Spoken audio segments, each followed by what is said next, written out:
नमो नारायण, जय महाकाल, जय माँ बगलामुखी। देखिए, आज का मेरा विषय है कि माँ काली को क्या भोग चढ़ाएं जिससे वो आपको दर्शन दे। जैसा कि मेरा टाइटल है और जैसा मेरा थंबनेल है, बिल्कुल उसी बात पर मैं चर्चा करूंगा। सबसे पहले, ये भोग जानने से पहले आपको ये समझना बहुत जरूरी है कि आप काली माता की पूजा साधना कैसे करें। बहुत से लोग मुझे डीएम करते हैं, ईमेल करते हैं कि मैं माँ काली की पूजा करना चाहता हूँ या चाहती हूँ, लेकिन हमारे अंदर एक डर रहता है, क्योंकि वैसे तो उनका एक स्वरूप माँ का भी है, लेकिन उनका एक रौद्र रूप भी है। तो ये जो डर है ये बिल्कुल जायज भी है, क्योंकि माँ काली की उत्पत्ति शत्रुओं का संहार करने के लिए हुई है। अब शत्रु जरूरी नहीं है कि दानवों के दैत्यों के रूप में हो। आपके अगर बुरे कर्म है तो भी आपके अंदर शत्रु छुपा हुआ हो सकता है, लेकिन कोई एक ऐसा तरीका होगा जिससे हम माँ काली की घर में भी पूजा अर्चना कर पाए। वैसे तो शास्त्रों में यह बोला गया है कि भगवान के रौद्र स्वरूप की कभी भी साधना पूजा अर्चना घर में नहीं करनी चाहिए, लेकिन मैं आपको बताऊंगा आज एक ऐसा तरीका जिससे माँ काली के आपको दर्शन भी होंगे, आपकी पूजा अर्चना फलेगी भी, और आप माँ काली की घर में भी पूजा अर्चना कर पाएंगे। चलिए इस वीडियो को मैं आगे बढ़ाता हूं और समझाता हूं स्टेप बाय स्टेप। सबसे पहले आपको क्या करना है, आपको माँ काली की हमेशा सौम्य मूर्ति या सौम्य तस्वीर ही लानी है, जिसमें वो आपको आशीर्वाद दे, या किसी बालक को उन्होंने गोद में उठा रखा हो, या फिर वो मुस्कुरा रही हो। किसी भी तरीके से बिल्कुल भी रौद्र स्वरूप नहीं होना चाहिए। आप चाहे वो पेंटिंग हो, फोटो हो, चाहे कुछ भी हो, इसको अपने पूजा घर में रख लीजिए।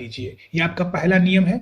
दूसरा नियम ये है कि माँ काली की कभी भी साधना आप घर में नहीं करेंगे, फिर चाहे वो सौम्य हो चाहे वो रुद्र हो, आप उनकी पूजा करेंगे। और जब आप पूजा करेंगे, मैं तरीके बताऊंगा आपको, उससे भी आपको साधना के बराबर का फल मिलेगा। अब वो क्या है तरीका?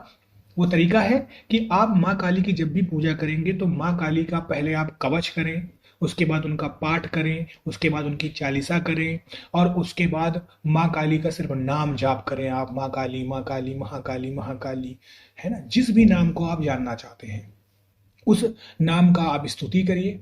और उसके बाद उनसे क्षमा याचना करिए। क्षमा याचना का, माँ काली का जो भी क्षमा याचना मंत्र होता है, वो भी अगर आप माँ काली की किताब खरीद के लाते हैं उसमें मिल जाता है, नहीं तो आप गूगल से भी उसकी सहायता ले सकते हैं।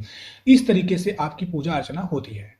अब बात करते हैं कि माँ काली का दूसरा नियम क्या है। दूसरा नियम यह है कि हम क्या करते हैं, हम जल्दबाजी में माँ काली का ध्यान करते हैं और हमारा ध्यान कहीं और होता है, और फिर हम सोचते हैं कि माँ काली ने हमें दर्शन क्यों नहीं दिया। एक इंसान के अंदर सारी वो पावर है, सारी वो शक्तियां हैं जिससे वो माँ काली के दर्शन प्राप्त कर सकता है। क्योंकि आज का इंसान लोन में, अपने परिवार में, नौकरी की तरक्की के लिए, बिजनेस में कैसे हम आगे बढ़े, घाटा हो गया तो क्यों हो गया, मतलब बहुत सारी ऐसी उलझन है जिसमें उसका दिमाग 90% उसी चीज में अटका हुआ है। अगर वो जिस समय भी माँ काली की साधना और पूजा अर्चना कर रहा है, तो उस समय में अगर वो माँ काली का सही से ध्यान कर ले और ये सब चिंताओं को छोड़ दे और 90% ध्यान अपना माँ काली में लगा ले, तो पॉसिबिलिटी है 100% कि आपकी मनोकामनाएं पूर्ण हो जाए और माँ काली आपको दर्शन दे जाए। तो क्या ऐसा कोई समय है या कोई तरीका है? जी हाँ, ये भी है। आप ब्रह्म मुहूर्त देखिए, ब्रह्म मुहूर्त जो होता है, आप सर्च मार सकते हैं। ब्रह्म मुहूर्त हमेशा सुबह के समय होता है, 3:30 से लेकर 5:30, कई कई जगह में 4 बजे होता है। डिपेंड करता है कि सूरज किस समय आ रहा है, आप सर्दी के दिन है, गर्मी के दिन है। तो आप इसमें भी गूगल की सहायता लेकर पता कर सकते हैं कि कल का सूर्योदय सूर्योदय कब होगा। तो ब्रह्म मुहूर्त में 4 बजे के आसपास, आप 4 बजे कभी भी कर सकते हैं, ब्रह्म मुहूर्त रहेगा, चाहे वो सर्दी हो चाहे गर्मी हो। 4 बजे आप उठिए और काली माँ की ये स्तुति प्राप्त कर लीजिए। जो लोग नहीं उठ पाते हैं, थोड़ी मेहनत तो करनी पड़ेगी। अगर आपको जिंदगी में कुछ चाहिए है तो कुछ चाहिए के लिए सबसे बड़ा जो परीक्षा और एग्जाम है वो आपका यहीं से होगा। 4 बजे उठिए और जैसा मैंने बताया वो सारी क्रिया आप करिए नहा धो के।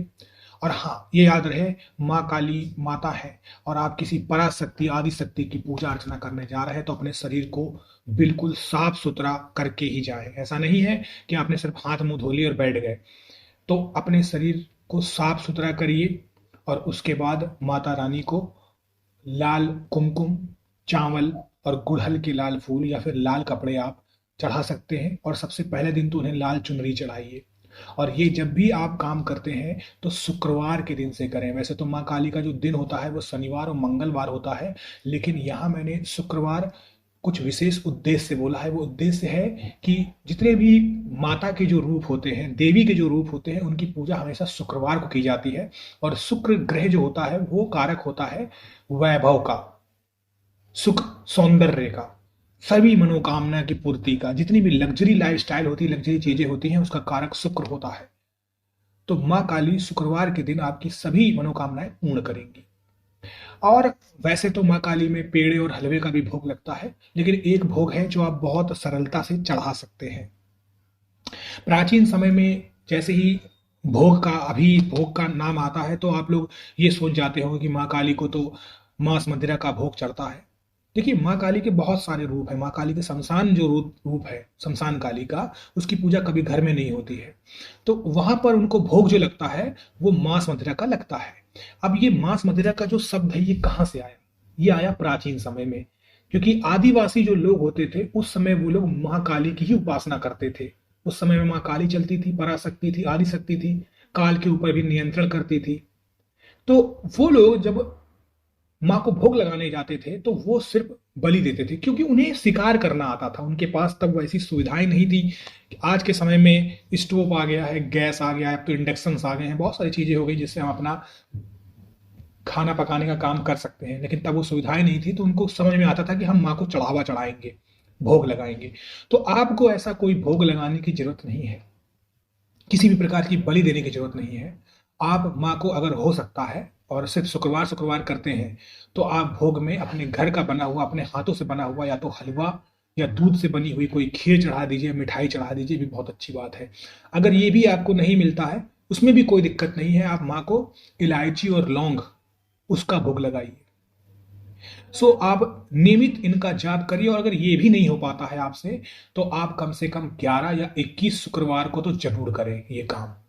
ठीक है? फिर आपकी जो भी मनोकामना है करने से पहले माँ से मांग लें, और उसके बाद लास्ट में क्षमा याचना जरूर मारें कि हे माँ, मुझसे अगर गलती हो गई हो किसी प्रकार की, आप हमें क्षमा करें, हम आपके बच्चे हैं, आपकी शरण में आए हैं, हमारी आप इतनी सी मनोकामना करें और हमारे साथ रहें हमेशा। आप देखेंगे कि अगर इस तरीके से आप करते हैं तो आपको वो सारी चीजें मिलेंगी जो आपने सोचा हुआ है।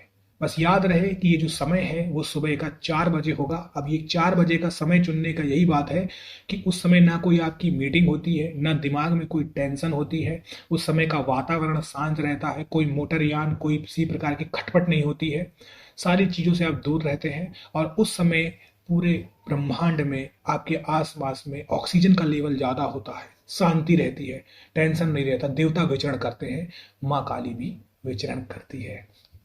सो आई होप आपको मेरा आज का यह वीडियो अच्छा लगा होगा। अगर पसंद आया है तो इसे लाइक और शेयर जरूर करें। बहुत मेहनत से वीडियो बनाते हैं।